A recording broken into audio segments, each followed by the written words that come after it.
third episode of the Step by Step Parenting Program.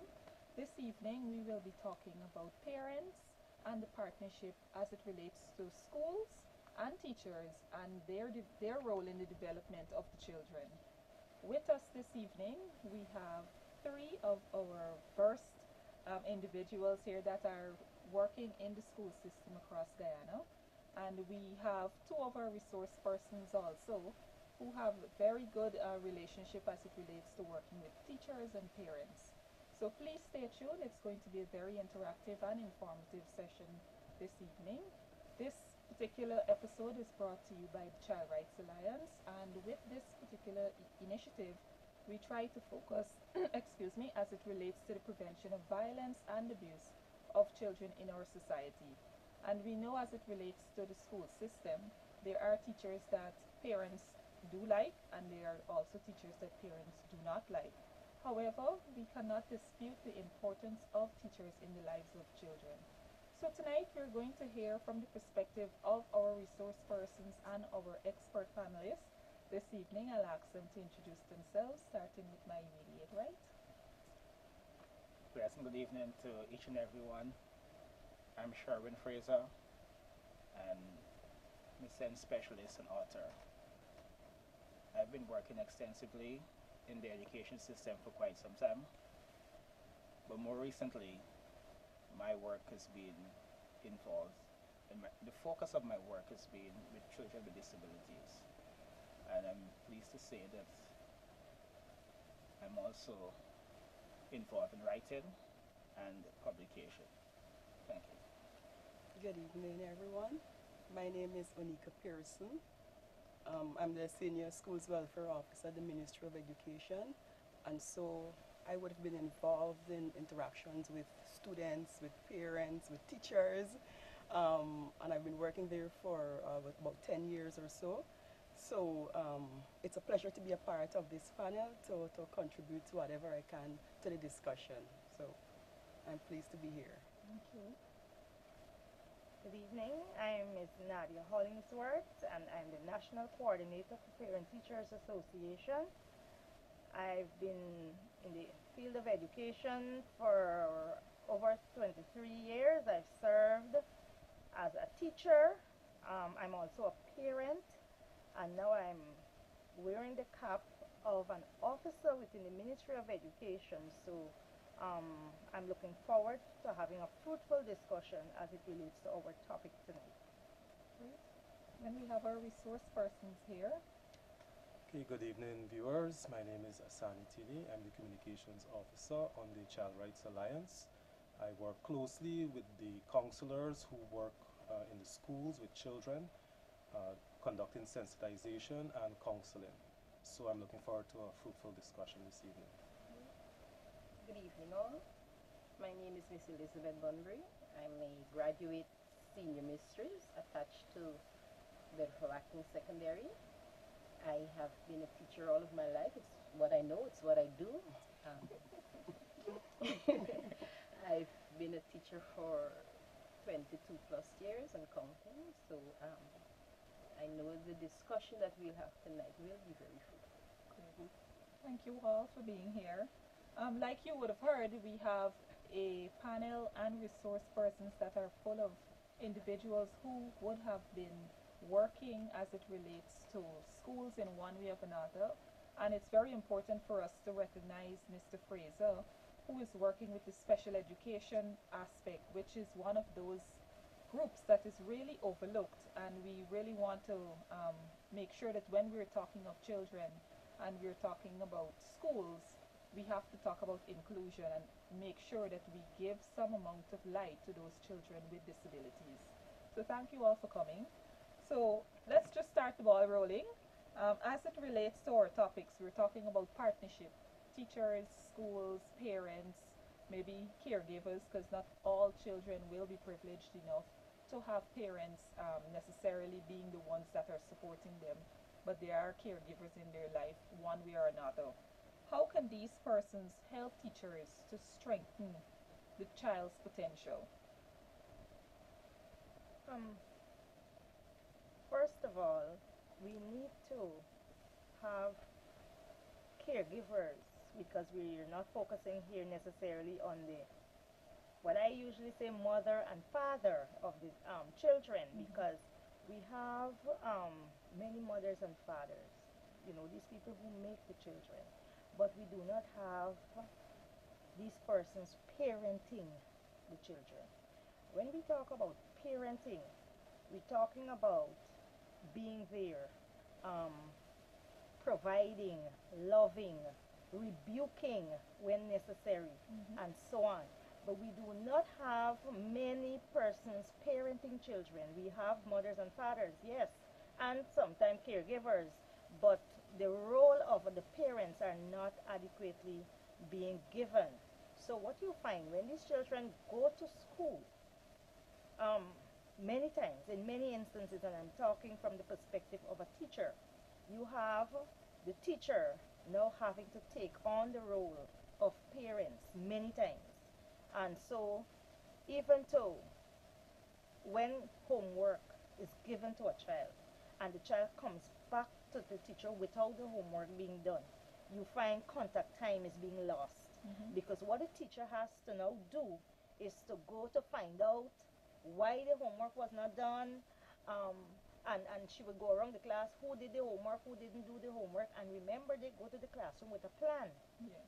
And so when you have to divert from the plan, it creates some sort of discomfort for the teacher, and you know the whole lesson goes in a different direction.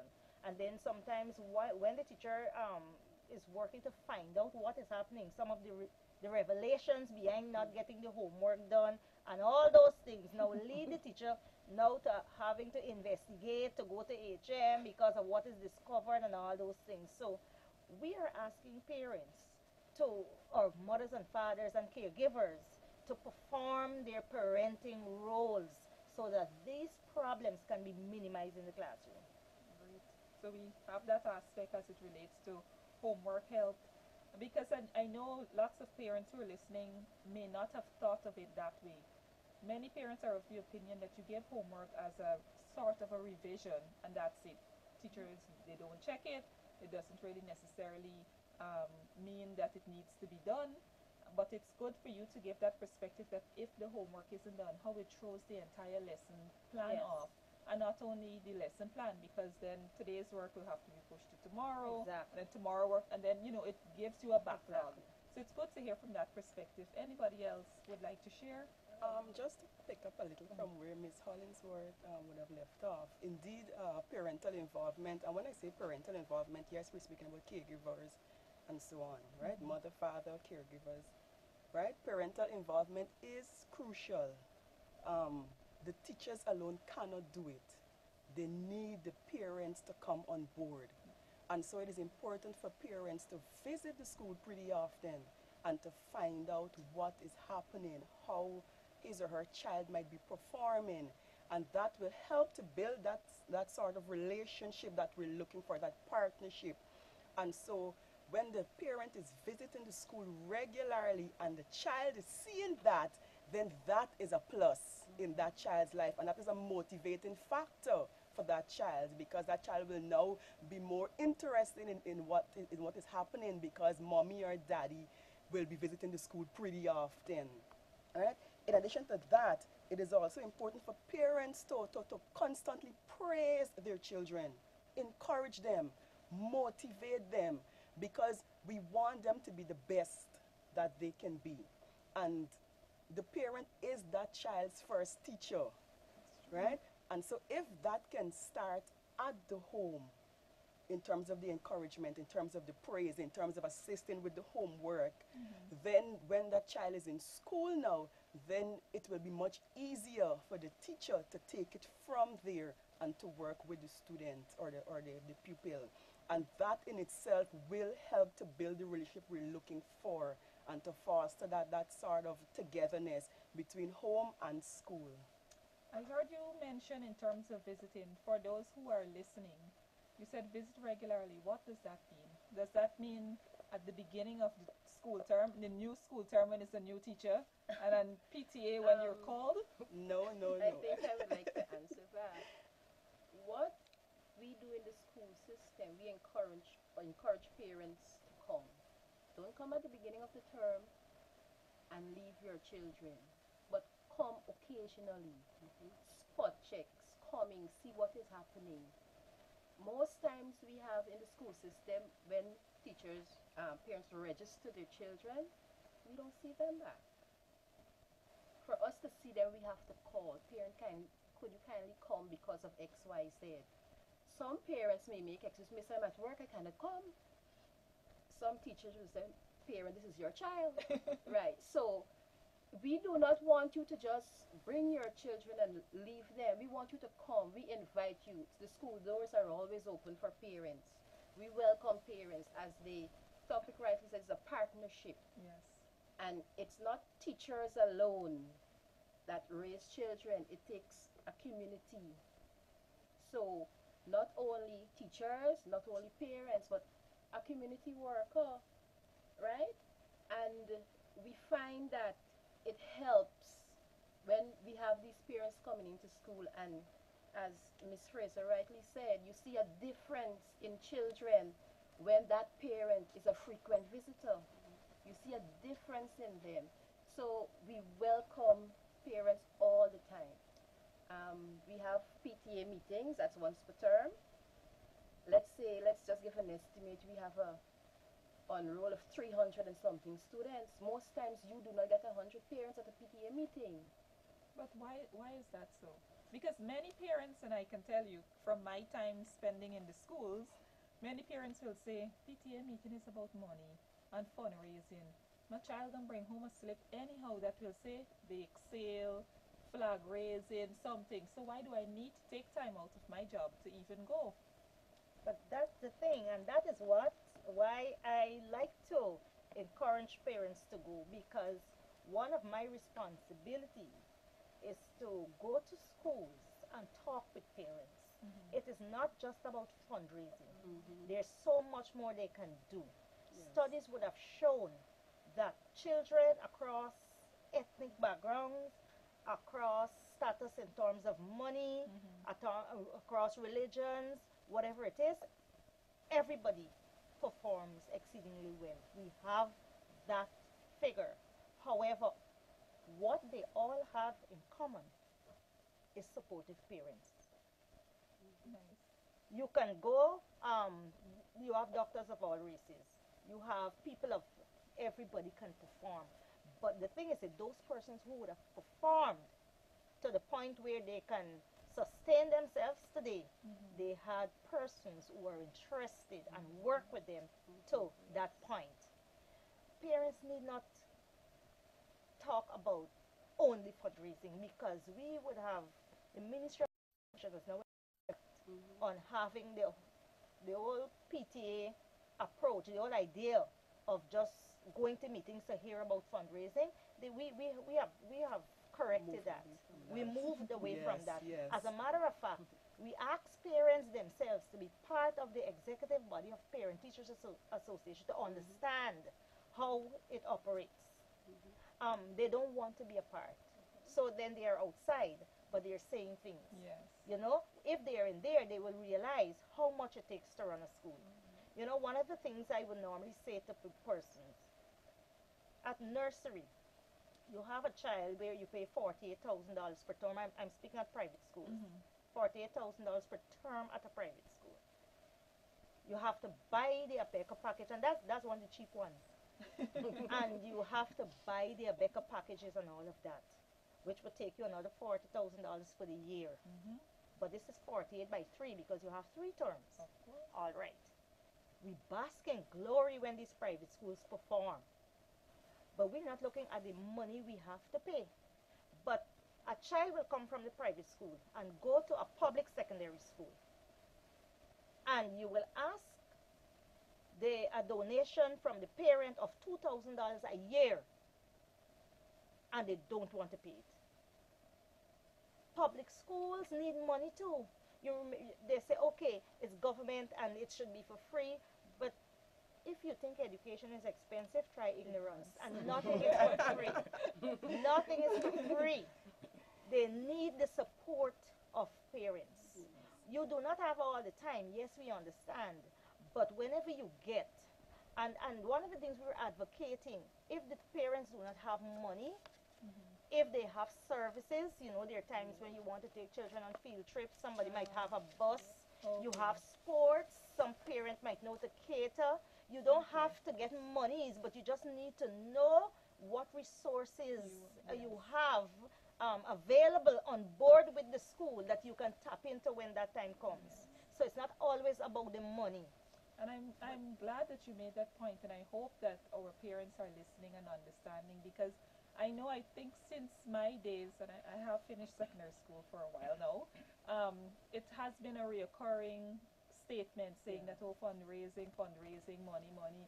And I like the fact that you gave that comparison for them to really understand that there's so many other ways that parents can help. And the fact that you talked about that research and the study, that is a very powerful something for parents listening to hold on to understand. Being supportive, Yes. they just giving the support and giving that attention and caring about what happens to your child, the long run, how it can pay off. Yes. I'd like to hear from the males.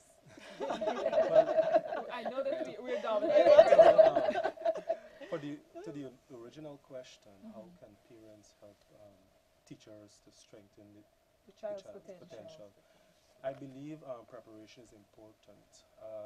Parents, especially before the child starts attending school, if they can help the child to develop or to learn certain qualities or certain behaviors, for example, respect for authority. If a child can learn the importance of respecting authority before they enter into the school, when they enter into the school, they will, I think, that will help to strengthen the relationship between teacher and child. Also, what parents can do is to help the child to develop a strong work ethic, help the child develop an appreciation for hard work and doing certain things, or being prepared, help the child to understand the importance of being prepared. Yes. So when they go to school, it won't be that hard for the teacher to help the child to be prepared for exams. So helping the child to learn respect for authority, if they learn that before from the parents, and also developing strong work ethic, if the parents work along with the children in that respect, I think that can help a great deal. Right. I would want to agree with him to a large extent, because I usually ask parents, since when is the teacher's responsibility to teach children to say please, thank you, and excuse me? Yes. Children are supposed to be coming to the school at the nursery level, but you have the opposite. You have children not doing, and then when they are carrying on the road or so, you see them, the teachers and the school get the blame. That's true. If I should say something on that, it brings us to the point of socialization, because we know that socialization is very, very Yes. pivotal, part in the family. And so we know that at very young age, children are supposed to be socialized within the family. And so these basic things should be part of the socialization process. So when students reach the school system, we expect that, respect for authority, proper ethics, mannerism, those things will be there. But as Nadia said, it's really difficult. It's something that is, is different now. What I want to say is that parents can help in the partnership with teachers if they understand their role more as parents. You see, you can't leave everything to the school system, right? Some parents believe that, well, the school should take on that, That foster role. care role, right? That role of actually doing what they should be doing, right? But parents need to understand that they cannot abdicate their responsibility. It's a two-way process. And so once they work in collaboration with school, Yeah. I think we will see a shift, because as Nadia mentioned, studies have shown also that effective schools are those schools that That receive support support from parents as well as the community. We need not to divorce or detach the community Yes, Yes. that's from true. this, because the community is also important, Yes. right? Schools and students who grow in very volatile or raised from volatile communities, we have seen some of the adverse effects of education, and we've also seen some positive spin-off, right? But the point is that it should be collaboration between the home, school, and the community. In that way, we will see a fundamental shift in terms of what is happening. Right. I agree with everything that you're saying, but I want to pose this question. What about those parents who are not so literate? What about those parents who are watching us right now and saying, I want to, I do have this urge to help my child, but I feel so inadequate when I see them with these 500, 600 pages textbook when they're talking these words that I could barely pronounce? How do we advise those parents to play a role in working together and strengthening and collaborating with the teachers? Okay, and so that's why I'm happy that we have this program on board, Yes. because awareness is really important. Equipping, empowering, and giving them the requisite skills, it's absolutely necessary and important. And we have realized, in the Schools Welfare Unit in particular, we have recognized that we need to work with our parents, because yes, there are some of those who are not so literate and so on and so forth. And so you have to be able to meet, or we should be able to meet them at their level so that they can be the best parent that that person can be. And so I would like to point out the fact of role modeling. And so we try to let them know that, you can be a positive role model in your child's life, right? Albert Bandura said that children learn mainly by observing rather than by what you're saying in the social learning theory. And so what we would normally advocate is for parents to be positive role models. And so if you can be a motivator, if you can encourage, if you can support, if you can, and I want to return back to visiting the schools regularly, and I wanted to tap in on this point here. When I say regularly, spontaneous checks. If it's once per month, you just pop in the school and just find out how is John doing, how is Susie doing, and what about her grades, what about, once that is done, I mean, you don't have to be that educated to do something like that, but the interest that is shown, it will say a lot. It will say a lot. And when your child recognizes that, hey, you know what, mommy is interested in my education, then that child will also become interested. And so that in itself is a positive, it's a plus. And then when you can say, oh yes, you know what, you can do it, I want you to do it, and sharing life experiences too, I would have recognized that it works. Because if a parent can be honest and say, you know what, I did not complete my secondary schooling, or I dropped out at grade 7 or what have you, but you know what, I want you to go further because I know you can do it, and I am here to work with you and support you. If I don't know it, I'm going to try to get someone who can assist you and things like that. That in itself will work and will definitely help, and then the school will be appreciative of that. The school will certainly appreciate the fact that, hey, this parent is willing to go above and beyond the call of duty, as he would say, for her child or for his child. And that is how the person who might not be so educated or whatever, that's how the person can contribute. I actually spoke with a parent last week, and the parent did say that to me in terms of, not completing school and so on. But I said, and it's a secondary school child, and so I said to him, the two of you can work together. Dad and the child, you can work together. The student, he loves IT. So I said to him, you can now teach your dad IT. So you can explain to him what's happening. By explaining to him, you are now getting a clearer understanding. And then your dad is also learning. And then the two of you are developing a better relationship. Right? And then the father was like so excited to hear that. And I also said to them, you know what, you can also help him in terms of having a study timetable at home.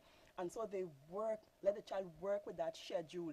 And you be there with him, you know what, hi son, it's time for us to study, let us study. And you're just there as a support. And the father said, yes, we're going to try that. And so these are just little things that parents can do. And the child will appreciate it. I can assure you of that. Because I know it works. of many parents who would say to me, and I just ask this to see your perspective, because I know parents who would say, I would just stay up.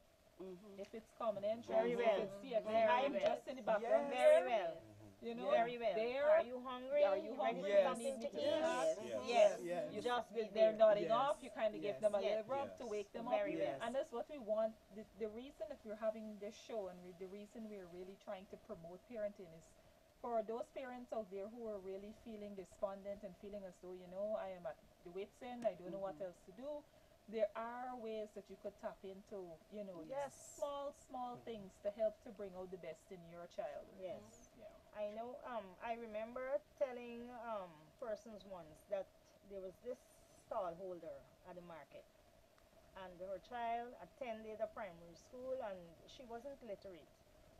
But she would wait until her customers come to the stall, and she would look at you. I can remember when she said, "Miss Come, you look like a teacher. Come see if you can help this child." And she called me in the stall, and and you would assist the child. And so that child went on to top secondary school. Actually, that child is a medical doctor now, but the mother cannot read and write.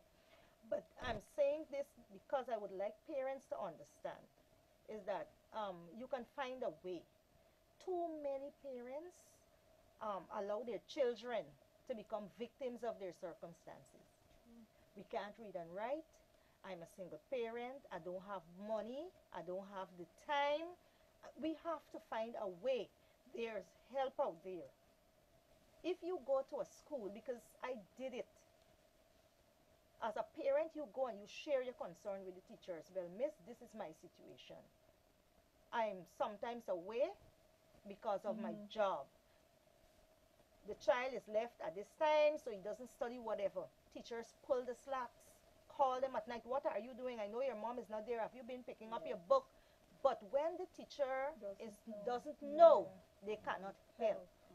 There is no assistance. That's why we're saying that we want them to partner with the school. The child, the teacher knows at school is not the child the parent knows at home. So in order for us to understand the whole child, we That is have to be, true. because Both remember, places. teachers are the second parents. Yes. We were trained at college about en loco parenthesis, the child's parent away from the real parents. So if we put it, no matter how we put it, you are entrusting your children with the second parents. So there should be no secret. Yeah. You should be discussing and sharing your financial issue might be temporary, but through the school it can be met. Some of the same money from Parent Teachers Association that you do, it's been budgeted to assist children in difficult circumstances, because you need to remember that that money is to benefit teachers, the child, as well as the school. And these are some of the ways children benefit from monies from PTAs. The lunches are being prepared for them. They usually have transportation. But Yeah. if They the don't parent doesn't communicate with the school, there is no way that the child can be helped. Mr. You Fraser, know- I'd like to bring you in here just a second. As the special education needs, I know that we may have parents who are looking at us right now and saying, my child is a slow learner, or there's something that's wrong with my child, I can't really put my finger on it. Maybe they're in the mainstream schools, because I know a lot of people aren't aware that under the Ministry of Education there is about 11, if I'm not mistaken, Yeah, there's special about needs 11, yeah. schools, public special needs schools. So is there any provision for those parents who are listening that may have an idea or some sort of thought that, there's something that is different for my child, something that's special about my child? How is it that you think that they can work with the schools to help to bridge that gap and to encourage partnership? Well, that's a good question, Keen. What I need to say is that we need to look at the fact that there are some parents who are still in denial. Yes. They are afraid to say that their child or their children has a disability or maybe a learning difficulty, because there's a difference between a learning difficulty and a physical disability. One is more permanent and one can be corrected with intervention. And so some parents are afraid to say that their child or children has a problem. When that happens, it makes things difficult for teachers. But what I would want to say to parents is that once they recognize that their child or children has some problem or is operating or behaving, differently from others, they first need to bring that to the attention of their teacher. there are quite a number of teachers in the mainstream schools who have basic knowledge, because at the University of Guyana, there's a course ESC 4101, which is Introduction to Special Education Needs. That's a course that I taught for quite a number of years. I've also designed that course outline several years ago. And so many teachers in the school system have some basic knowledge that can help. Assist. What parents need to do is to come forward, because what teachers have said to me is that parents are in denial. That's true. Sometimes when the issue is brought to parents, they're very aggressive. Right? They sometimes abuse the teachers and accuse the teachers, right? Well, we do Of have a labeling, huge stigma. Yes, and that is something that I think we really need to work on in our country when it comes to inclusive education and really understanding and giving attention to special needs, because I don't think there is anytime soon that we can say that that stigma is going to go. Well, that's true in a sense, because inclusion is really a big term, Yes, right? that's true. And so when we talk about inclusion, we need to talk about inclusion in all Entirety, facets of yes, life. yes. Because look at this instance. A man who goes to bar in a 3-story building. Those persons with disability also need that same type of enjoyment. That's Remember, these are persons who have, emotions, desires, aspirations like everyone else. And so if that individual cannot access, buildings and access all parts of the building, that in itself is exclusion. That's true. And so in Guyana, I don't see us anytime soon reaching that, unless our building codes and those buildings are redesigned to international standards. Because if you travel abroad, airports are so designed that persons with disabilities can access every where, right, for passengers or travelers in those airports. Buildings abroad are designed in such a way that persons with disabilities can have full access. And so in Guyana, when we talk about inclusion, we just can't talk about inclusion conveniently. Yes.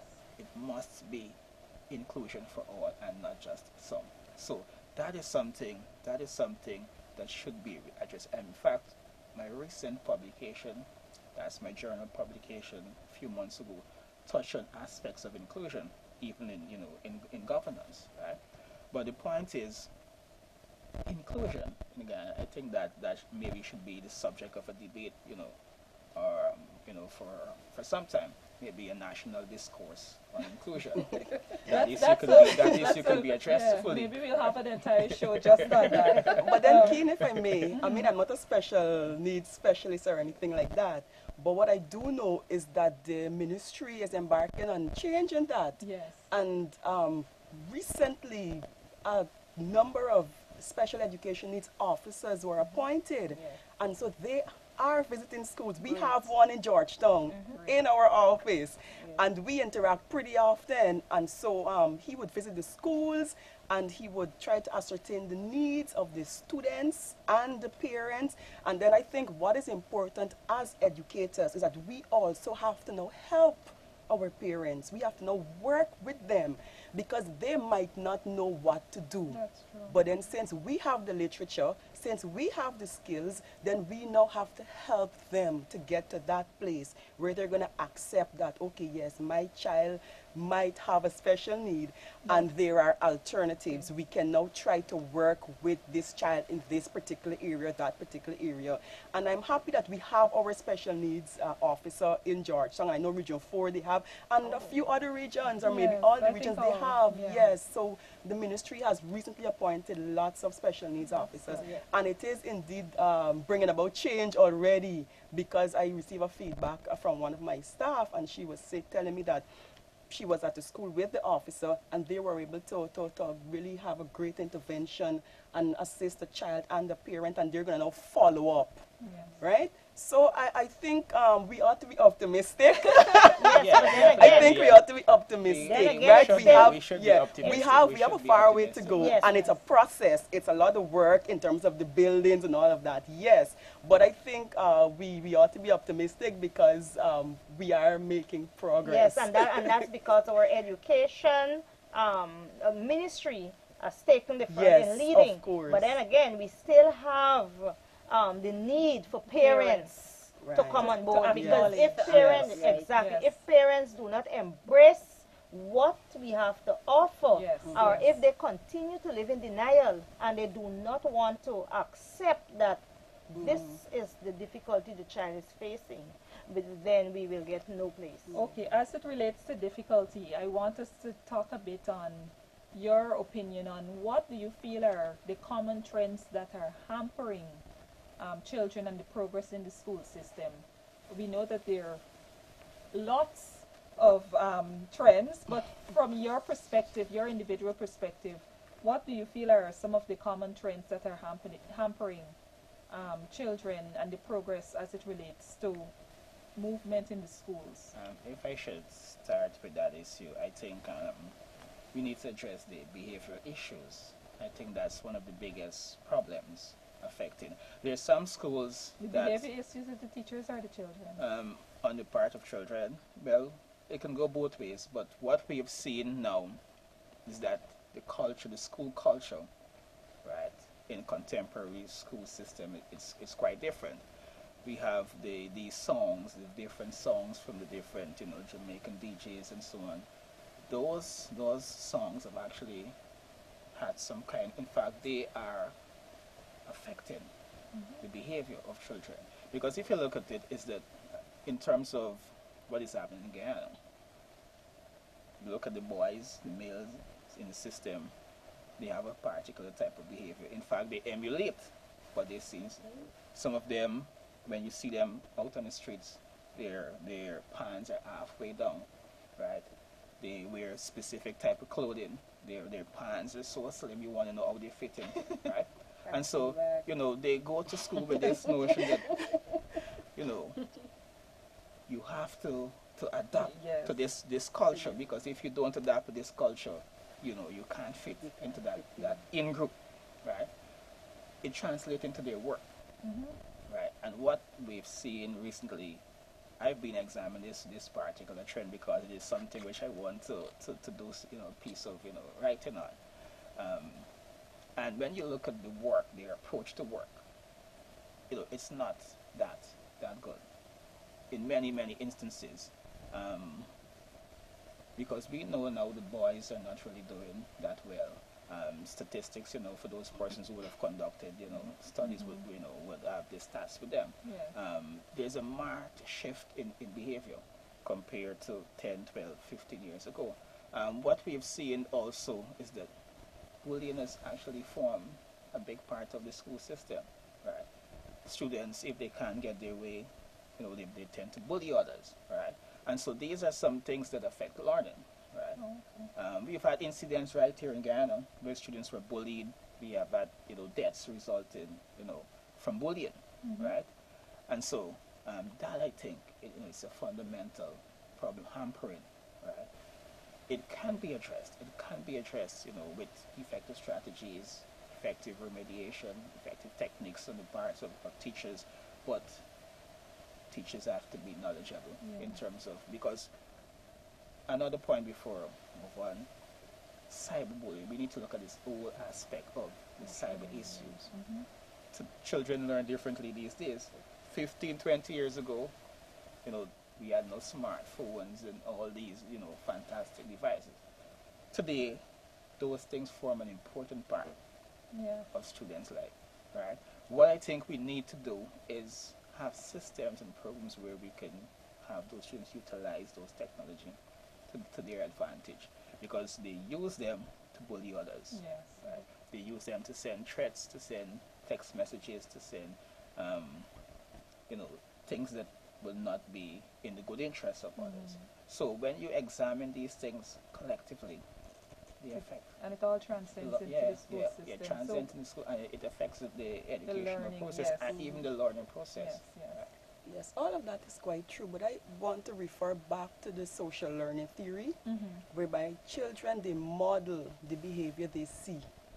And so in a community where violence is prevalent, where drug use and so on is prevalent, then that will in turn translate into the schools, because they are seeing that in the community. That is what they know, that is what they're accustomed to. And so they're now modeling that type of behavior. So that will in turn hamper their education. Because if the only way a child would have learned to resolve a conflict is by picking up a piece of wood and lashing the person, if I can put it like that, Yes. or taking a joke out. And you understand, then that is the only way that child will resolve the conflict. And so we now have to re-educate, and then again, alternative ways, right? Is try to let them realize that, you know what, things can be done differently. Conflicts can be resolved in a different manner. And it's to try to work with the child. But, and that is why the parents, Very well. the parents, the Come parents, back to the yes, parents. the Right back to parents, the the parents. parents play a pivotal role. Right back to Yes. parents. The parents, Can't they have a underestimate. major role. And the parents, they have to realize that they have a mandate to train up a child in the way he should go. And when he gets old, he will not depart, right? I mean, he may deviate a little, but yes, he will go right but back. then he's going to come back in line, Yes, yes. yes. And so, you don't know how happy I am for this program because I realize that parents, they need the help. Yes. We have young parents, right? I mean, I could share so many stories, I think right? all of us. Whereby, Yes. the parent is now talking to the child about bathing and the expletives. You understand? Just to get that message across to the child that you need to go and have a bath. Yeah. So the children are growing up, hearing all of these things, having all of these experiences, and so they're now confused. I know people like to say that the welfare officer, sometimes they pick up for the children and so on, but the reality is some of them, they are confused because they don't know what to do and how to now internalize right from wrong and how to behave and so on. And so they are also crying out for help. Yes. And so that is the reason why we will see these violent behaviors, right? And these aggressive behaviors, and then even slipping into depression and all of these things. But it's because of what's happening around them in the environment. Some children, yes, they are very resilient. And yes, they may have a teacher who is really playing a major role in his or her life, or maybe a pastor, maybe somebody. And so that person can now move past the experience in the community. But what about those children who don't have anybody? Yes. Right? They are more vulnerable.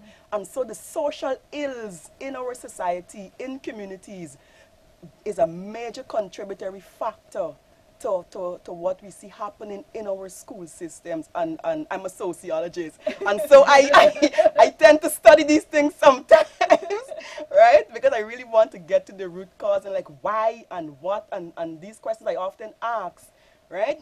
And I realize that really the adults, if we can get it together, Yes. the young people will get it together. True. And it peeved me when adults say, "Is what wrong with these young This people? generation. Is what wrong with these?" Yes. But these young people are now young, growing up yeah. and they are learning Modeling from the from adults. adults. They are Yeah, modeling the modeling. behaviors. Yes. And so we have to set an example. We have to be the ones to really do what is right, say what is right, operate in a professional, way, loving, yeah. caring, nurturing manner and all of these things so that the children can now learn that. Yes.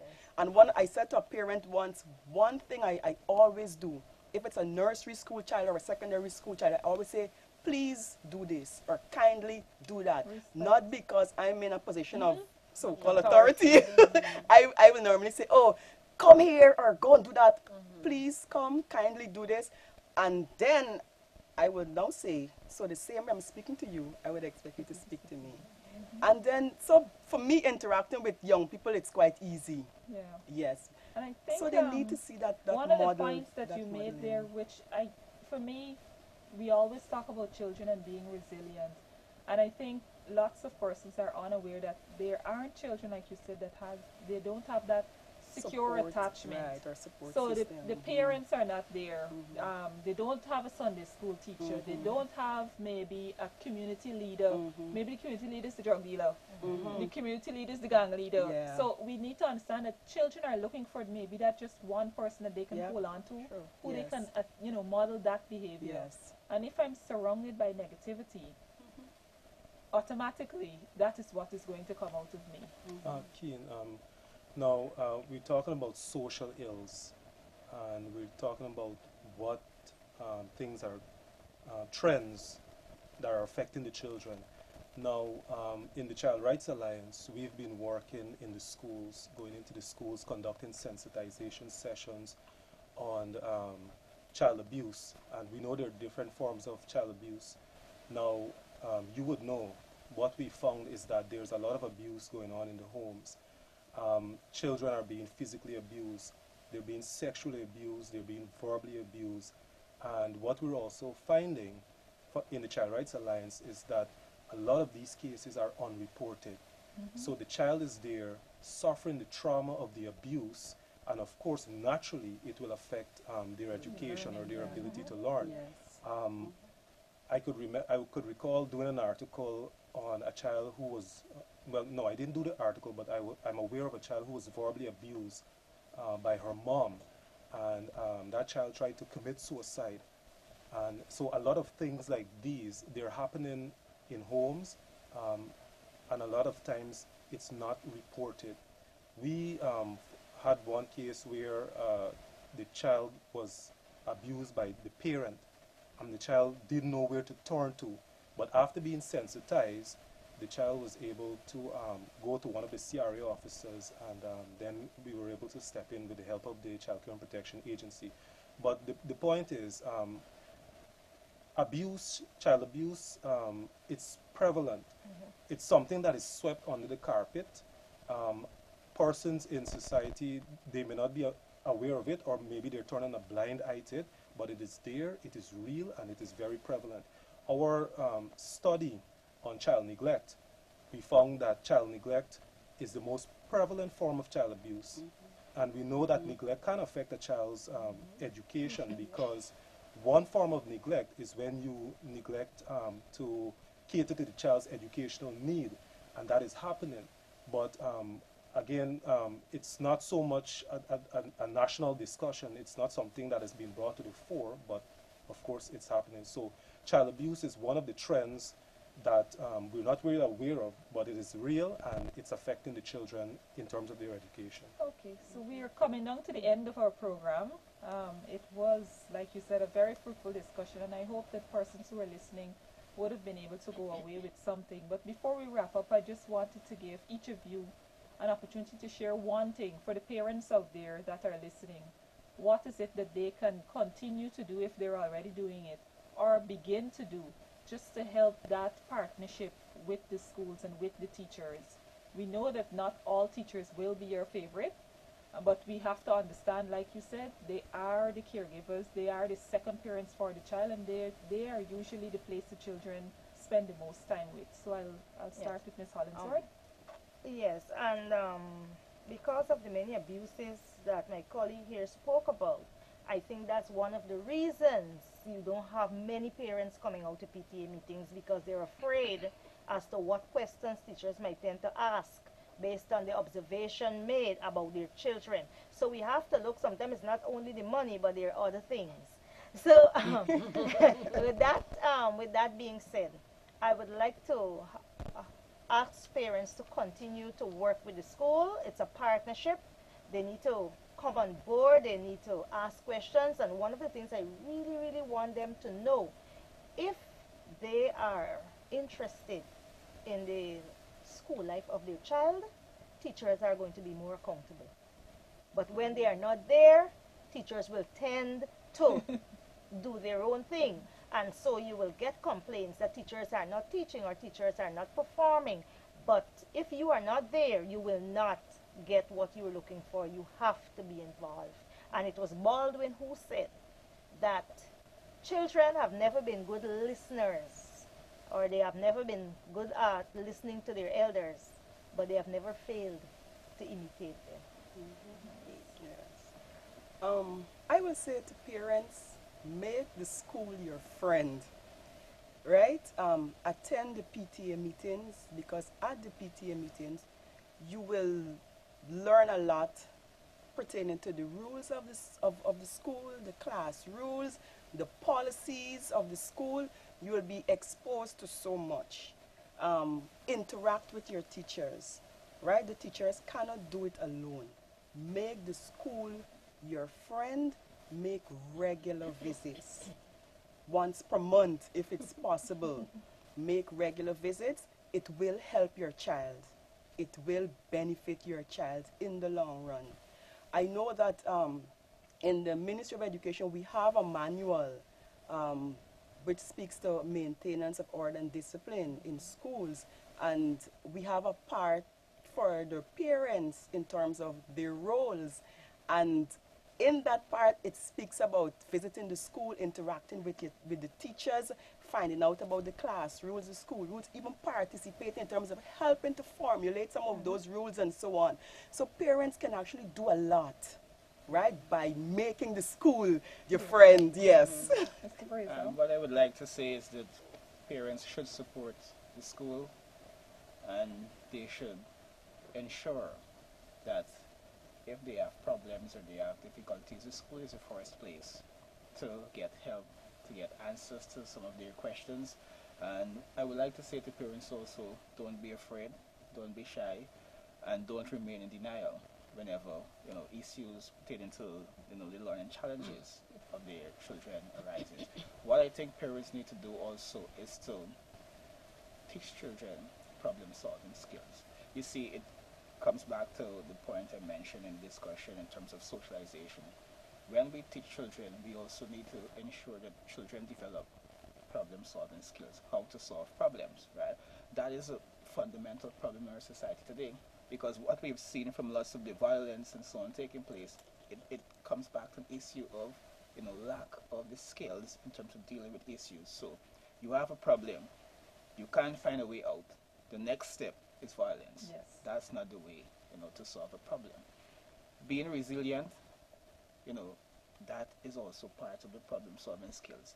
And so what I would like to say to parents is that try to teach their children the basic skills. If they have issues with something, well then they need to seek help. Help is available everywhere, and I think they need to utilize those channels, those avenues. With that, I think school, the environment, the community will be very, very safe and good place for us to live. Okay, I think parents need to see themselves as the foundation in the overall development of a child as a house. Parents, you set the tone. You are the foundation, and the house cannot be strong if the foundation isn't strong. So you need to, you don't have to be a university graduate to teach your child values, strong work ethic, and other positive behaviors. So just parents, my encouragement to you, just see yourself as the tone setter, the foundation that the teachers will build on. Okay. I would just like to say that, parents, visit. It's a partnership. We are an extension of you. We fill the gap when you're not there. But if you're not there, we have to do it in its entirety. And as teachers, as educators, we have our own families, right? So sometimes a child may come to us with an issue, and you may not pay that emphasis because you were thinking, I wonder if my child took his or her lunch. You understand? At that time. So what we would like to do is have you visit, come. The door is always open. We welcome you anytime. All right, well, I hope that for our viewers there was something here tonight that really stood out with you. We're appealing to those parents who feel as though they're at wit's end to visit us at ChildLink or visit the school's welfare department, visit the school of your child. That is very important. I think one of the things that we can go away with here tonight is knowing that a positive relationship between the parent and the child in the school, it helps to really be successful as it relates to the child's growth. And we want to encourage parents to really utilize the relationship that is there with the teachers. Thank you very much for watching. Please tune in to our next program on October 31st. And we hope again that this was a beneficial program and there was something here that really stood out and will continue to grow your relationship in a positive way with your child or children. Good evening.